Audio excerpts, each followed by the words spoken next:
Alors bonjour, on va parler ici de la classe inversée. Donc ça fait maintenant 1 an que je pratique la classe inversée avec ma classe de première esthétique, donc une excellente classe. Alors là, c'est maintenant venu l'heure du bilan, à la fin de l'année. Donc j'ai fait une petite évaluation sur mes pratiques avec les élèves, pour voir ce qu'ils ont aimé, s'ils n'ont pas aimé, si on continue ou pas. Donc on en parlera à la fin. Alors tout d'abord, on va voir un peu qui a commencé, qui a fait quoi, enfin du moins à ce que j'en sais. Ensuite, l'utilité, ce que c'est que la classe inversée. Ensuite, on va voir le matériel logiciel que j'utilise, les différentes étapes pour la fabrication du cours, parce que c'est pas si évident que ça au final. Ce que je fais en cours, donc ensuite le bilan et les livres de référence, donc les livres que j'ai utilisés pour pouvoir faire la classe inversée. Alors ce qu'il faut savoir, c'est que cette pratique de la classe inversée n'est pas toute nouvelle. Donc elle date des années 90, avec les premières expériences d'Eric Mazur. Donc je mets la photo juste pour le fun, c'est ce que j'ai trouvé sur internet. En 2004, on a Salman Khan, célèbre pour la Khan Academy. Donc en fait, au début, il donnait des cours à sa petite cousine Nadia, grâce au bloc-notes Doodle de Yahoo. Quand d'autres parents et amis décident de regarder également ce qu'il faisait comme cours, etc., pour s'instruire, ils décident de placer le tout sur YouTube. En 2009, il ouvre ce qu'on appelle la Khan Academy. Et là, l'idée, c'est de distribuer gratuitement le savoir, pour que le savoir soit pour tout le monde. À la fin, je donnerai les références de son bouquin, qui est par ailleurs excellent. Alors en 2007, on a un buzz avec ce qu'on appelle la Flipped Classroom. Désolé pour l'anglais, pas terrible. Alors c'est des gars qui sont aux États-Unis, sont deux chimistes. Alors Aaron Sams et Jonathan Bergman, donc il y a les images pour si tu veux voir. Alors ils découvrent le potentiel des PowerPoint commentés. Donc en fait c'est ce que je fais actuellement. Et des podcasts, donc en fait c'est la diffusion pour les baladeurs. Et les screencasts, capture vidéo dynamique pour les écrans d'ordinateur, accompagnés le plus souvent de narration audio. Alors on va maintenant passer à la classe inversée, pour voir ce que c'est en fait. En fait, une élève de seconde m'avait dit un jour, avec le soutien de reste de la classe, Monsieur, quand on est en cours avec vous, je comprends ce que je dois faire, mais quand je suis à la maison toute seule, je ne comprends plus. Pourtant, monsieur, j'avais compris. Bon, là, il fallait que je trouve une solution. Donc, du coup, j'ai cherché, et je suis tombé sur la classe inversée. Alors, comme un schéma vaut plus qu'un discours, je te montre ici un petit schéma qui résume un peu. Je te laisse lire. Donc là, tu appuies sur pause. Et une fois que c'est fait, tu rappuies sur play.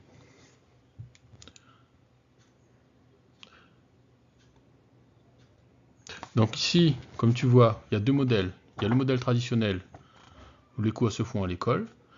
Avec les classes de CAP et Bac Pro, on passe plus de temps à faire la police qu'à faire cours. Donc il faut appeler un chat un chat. Hein. Et les motivés, les gens qui travaillent, les bons élèves, quoi, ils sont tirés vers le bas. Bon. Quid de la classe hétérogène, quoi.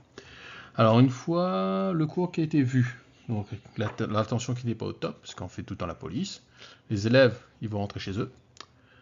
Et on leur file leurs devoirs, pour les bonnes classes du moins. Alors chez eux, ils regardent des exercices, ils essaient de faire, mais ils comprennent pas, ils comprennent rien. Et au final, ils foutent là-bas, quoi. Donc là, l'idée, c'est en fait de renverser, d'inverser la façon de faire. Donc on passe au second modèle. Alors, il regarde le cours chez lui. Donc personnellement, c'est ce que j'ai opté. Hein. J'ai opté pour ça, pour la vidéo. Donc en fait, c'est comme ce que je suis en train de faire en ce moment. Hein. Donc l'élève regarde chez lui avec des écouteurs dans un coin tranquille, donc personne pour le perturber, et donc l'attention est maximale. Donc ça c'est un avantage. Ensuite, il écrit s'il n'a pas compris ce qu'il n'a pas compris sur une feuille, ou alors il essaye de retenir pour la prochaine fois, et la prochaine fois en cours, il pose la question et je lui explique. Donc arrivé en cours, il y a donc des précisions qui sont apportées. Ensuite, les élèves sont placés en groupe, et le prof passe de groupe en groupe. Et là, en fait, on a de l'aide au devoir. Donc, en fait, ici, le slogan, c'est donc la leçon à la maison et les devoirs en classe. Du coup, moi, j'ai résolu mon problème avec la fille qui avait des problèmes à faire des devoirs à la maison, puisque maintenant les devoirs ne se font plus à la maison, mais se font avec moi. Donc pour la majorité des vidéos, j'utilise ma propre production, hein. On peut trouver sur internet, il y a plein de trucs super sympas. Et parfois j'utilise même quelques trucs, mais j'ai remarqué que les élèves ils aiment bien quand ils entendent ma douce voix. Bon. Donc j'ai choisi le système vidéo pour les classes de Bac Pro CAP pour l'année qui vient. Alors pourquoi la vidéo? Alors je veux que les élèves soient attentifs, à tout ce que je vais dire et écrire. Donc je sais que les élèves sont attentifs environ 3-5 minutes, surtout ceux de Bac Pro et CAP. Donc être attentif, c'est être attentif au sens d'Antoine de la Garandrie. Je me souviens, je parlais quand j'étais au lycée de la gestion mentale, donc ça vient de là en fait. Hein. Donc tout ce qui est dit et vu doit être redit et revu dans la tête de l'élève. Donc c'est important de laisser un instant pour que les élèves répètent dans leur tête. Donc je parle, ensuite j'arrête de parler quand je peux, je laisse un instant, ils répètent dans leur tête. Au pire, ils peuvent appuyer sur le bouton pause, ensuite play. Ça c'est pour avoir l'étape d'évocation. Donc il faut qu'ils mettent dans leur tête ce qui est dit, sinon ça sert à rien. Alors pour ça, je te propose de regarder les travaux d'Antoine de la Garandrie sur la pédagogie des moyens d'apprendre, on appelle ça la gestion mentale. Donc j'ai commencé cette année avec une classe, la classe de deuxième année d'esthétique. Donc c'est une classe de filles très travailleuses, mais un peu bruyantes. Hein. Par contre, elles sont motivées. Alors pour qu'on ait une excellente classe, j'ai pas envie de commencer avec une mauvaise classe, parce que je vais avoir des problèmes déjà pour fabriquer le cours.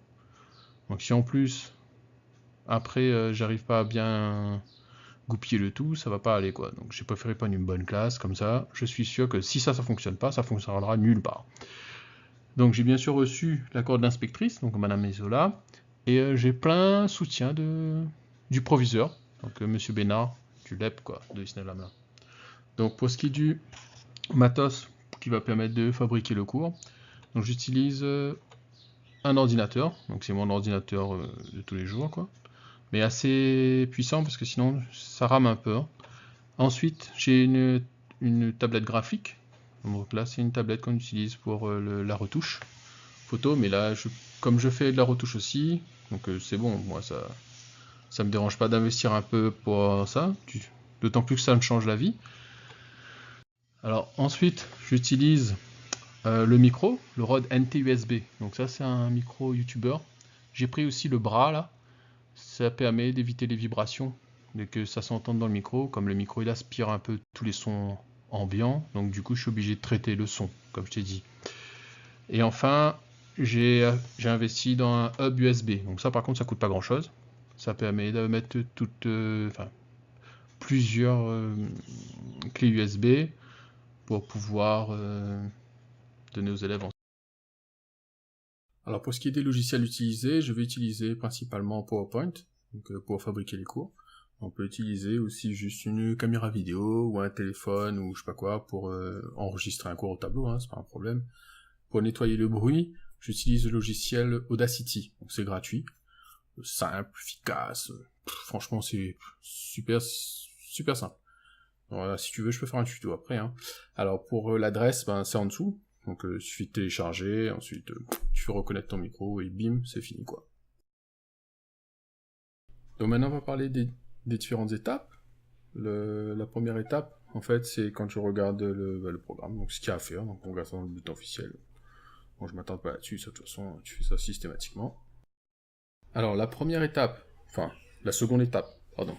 Là, donc, ici, je recherche déjà si je trouve pas des documents qui peuvent me servir sur Internet.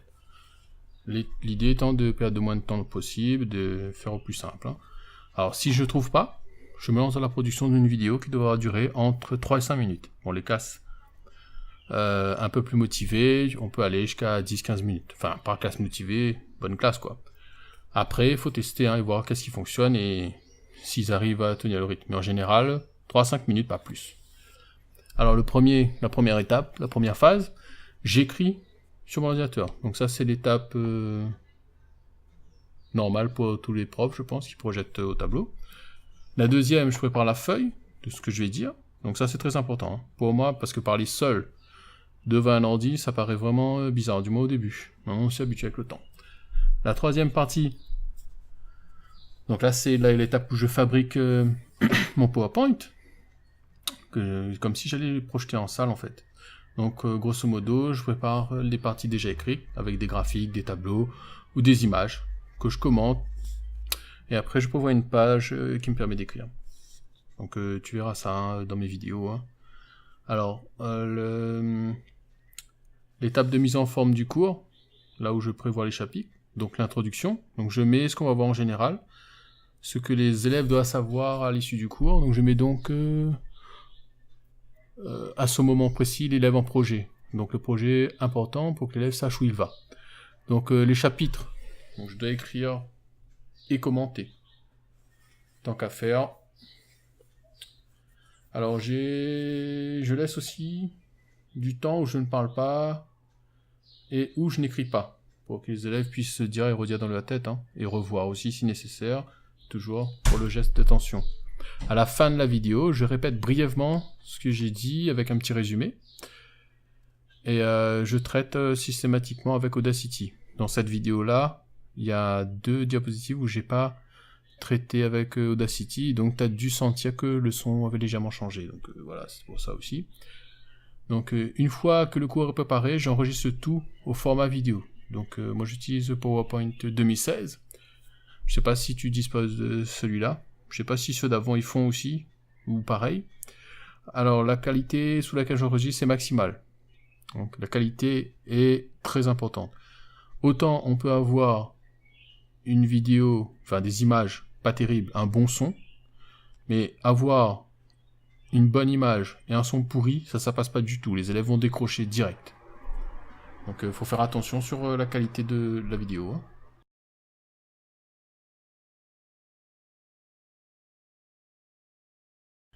Donc la 3e étape, c'est la diffusion. Donc comment je vais faire pour que mes élèves voient la vidéo? Ils ne pourront pas regarder chez eux, un gros frein pour moi, nana. Alors voilà les supports.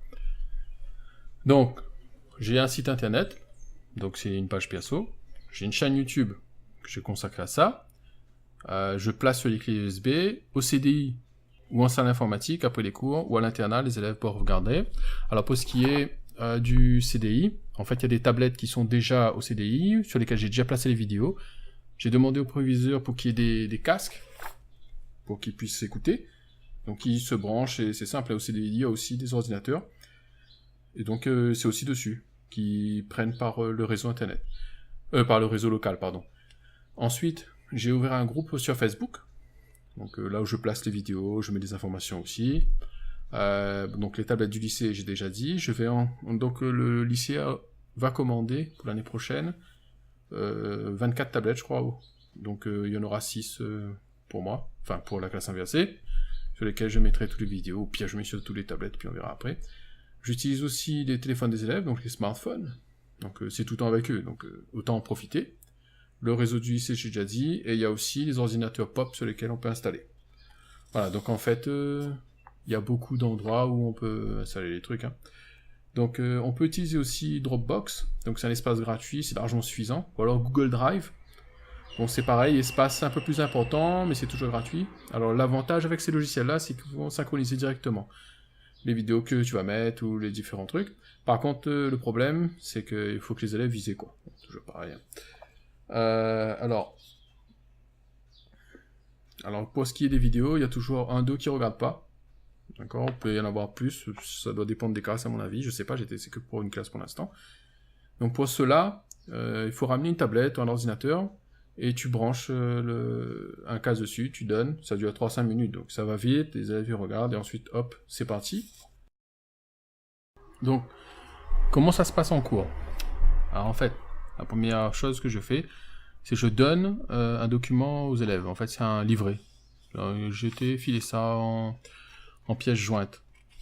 Donc, ce que j'ai dit et montré, c'est ce qu'on retrouve dans le livret, en fait. Hein.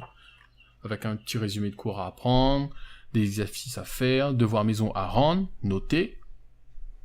Alors, si l'élève rend, il a 10 directement, même si tout est faux. Et ensuite, c'est juste des points supplémentaires. Donc, au coefficient 2, ça augmente la note. En général, les élèves y rendent. Hein. Ensuite, le devoir, il sera noté coefficient 4. Alors l'année prochaine, je vais proposer carrément le devoir que je vais donner en classe, je vais donner directement. Il n'y aura pas d'arnaque, rien. Je donne le devoir d'entrée, comme ça il se prépare. Voilà, et à la fin, ben, je donne le devoir et on voit. Et c'est coefficient 4, donc j'ai intérêt à travailler. Et bien entendu, bah, je donnais la vidéo aux élèves. Alors pour ça, je mets sur clé USB. Ensuite, je vais placer les élèves en îlot par groupe d'affinité. Alors pourquoi? Parce que sinon ils vont pas travailler ensemble. Alors c'est les élèves qui ne s'entendent pas, ne travaillent pas. Faut pas rêver. J'ai déjà essayé, j'ai essayé tout. En fait, le mieux, celui qui fonctionne le mieux, c'est qui s'entendent. Ensuite, on prend les forts, les faibles, on mélange, mais il faut pas décider d'entrée de jeu comme ça. Bref, chacun fait sa sauce. Alors ensuite, je demande aux élèves s'ils sont retenus et ce qui leur a posé problème, j'explique si besoin, et on commence directement dans l'Olivier avec la démarche d'investigation, etc.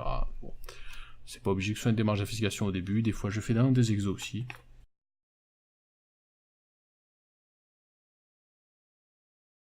Alors dans le petit fascicule que je donne, tu vas voir ça. Ensuite, vous aurez 4 rôles à distribuer. L'animateur, le secrétaire, la rapporteuse, ce sont des filles, et celui qui fait la police. D'accord? Alors je donne à chacun un rôle à jouer si possible, pour que tout le monde ait des responsabilités. La gestion du bruit, c'est difficile au début. Hein. Il faut être ferme, mais juste. Attention. Alors une injustice avec les élèves, c'est la mort. Alors j'écris plus rien au tableau. Si c'est des explications, je passe d'îlot en îlot pour discuter un peu avec les élèves de ce qu'ils ont compris, pas compris, pour qu'ils avancent. Une fois qu'un élève a compris, je m'en vais. Donc en fait, il faut que un ait compris, et ensuite, ils vont s'entraider, ils vont s'expliquer l'un l'autre, je reviens si nécessaire, mais uniquement si nécessaire, je ne perds pas trop de temps là-dedans. En fait, le but, c'est qu'ils avancent en équipe, qu'ils s'entraident. C'est pas que moi, je sois là pour faire le travail, en fait. Hein. C'est à lui, donc, celui qui a compris, d'expliquer à ses camarades. Alors, ce qu'il faut savoir aussi concernant les activités, c'est que tout ce que je fais, bah, je donne une note. Difficile à réaliser, non, en fait, je donne facilement des 20. Alors, les activités, si les élèves vont travailler sérieusement, je mets 20, coefficient 1. J'hésite pas, surtout avec les CAP. S'ils passent au tableau, ils ont plus 1 par passage. Ça, c'est la note d'oral. Tout le monde commence à 10. Moins 1 pour bavardage, plus 1 s'ils travaillent. Et la note d'oral vaut coefficient 2. Donc, en général, les élèves font gaffe, du moins dans les bonnes classes. Une fois que les élèves ont 20, je recommence à 10, mais la note va compter uniquement si ça rapporte des points. Alors, sur Pronote, on peut cocher une case pour dire ne compte que si ça remonte la moyenne. Donc, c'est ce que je fais. Le devoir que je donne aux élèves aussi, c'est noté. Alors, il y a encore quand même quelques élèves qui ne rentrent pas. Donc, à savoir, comme j'ai dit tout à l'heure, dès qu'on rend un devoir à la maison, je mets 10 d'office. Donc, en théorie, s'ils me rendent un truc et qu'ils font des exercices, des essais, ils ont facilement 14-15, quoi. Donc, tout est noté, le devoir en classe, coefficient 4, les élèves sont prévenus. Par contre, s'ils viennent pas, je mets un 0 coefficient 4. Et pour repasser, ça va être certificat médical, c'est comme pour le CCF. Voilà. Pour ce qui est du bruit, alors le bruit, franchement, c'est un gros point noir pour ce système. Donc il faut qu'il y ait du bruit, mais pas trop, pour que les élèves puissent travailler. Surtout, la démarche d'investigation, là, c'est coton. Hein. Donc, perso, maintenant, je rigole plus, parce que j'ai eu un bilan, en fait. Et donc là, j'ai direct, je casse. Donc, mais c'est faisable. Hein.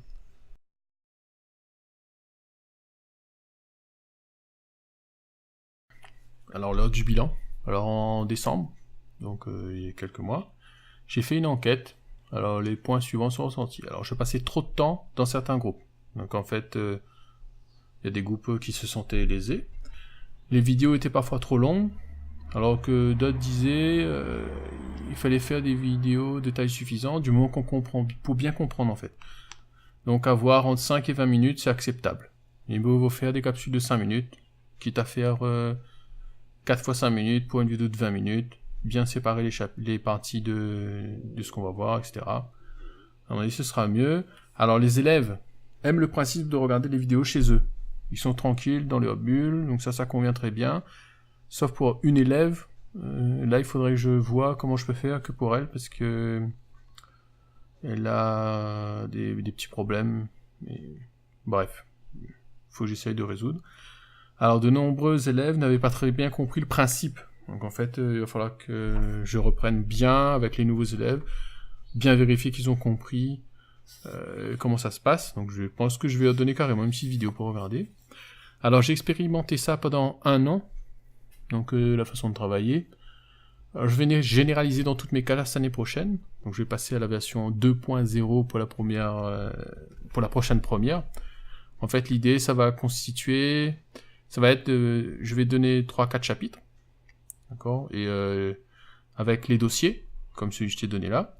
Ils vont choisir ce qu'ils veulent faire, et ils vont avancer à leur rythme. Par contre, il y aura une date butoir, où il y aura un CCF sur un des 4, ou des 3. Je ne sais pas encore combien je vais prendre. Ça va dépendre du temps que je vais avoir, et des élèves aussi, quoi.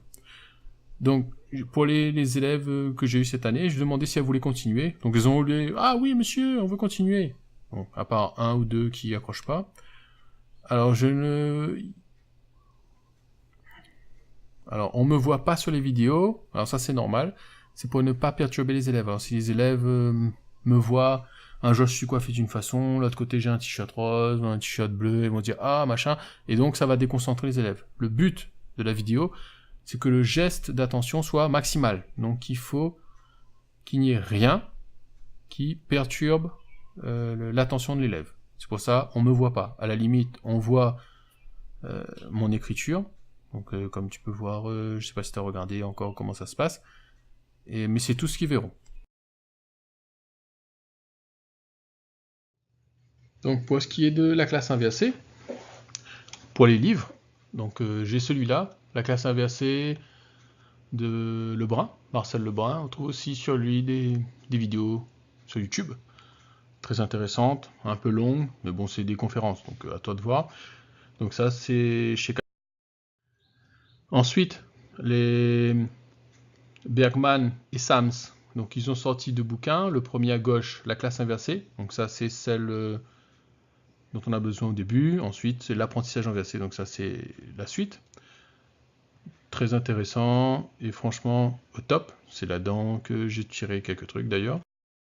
Et enfin, tu as le Salman Khan, l'éducation réinventée. Donc ça, c'est le gars qui a fondé la Khan Academy. Donc il raconte un peu son histoire, le but, et franchement, c'est sympa à lire, rapide, et très très très très très intéressant. Enfin, peut-être pas pour la classe inversée, mais franchement, un livre à lire, quoi. Et enfin, une pédagogie de l'entraide. Donc là, c'est la gestion mentale, pédagogie moyen d'apprendre. C'est de Antoine de la Garandrie. Donc ça, c'est pour tout ce qui est placé en groupe. L'utilité, quoi. Ne fais pas ça dans le vide. Voilà, donc, pour terminer, une petite image. Donc ça, c'est l'image de l'éclipse de soleil. En fait, c'est plusieurs images additionnées. C'était fait par la classe de première avec laquelle j'ai fait la classe inversée. Donc il y avait une fille au télescope, Anne-Laure Boristen, donc une des élèves, et moi-même. Donc on a fait les images quand on était parti à l'éclipse de soleil.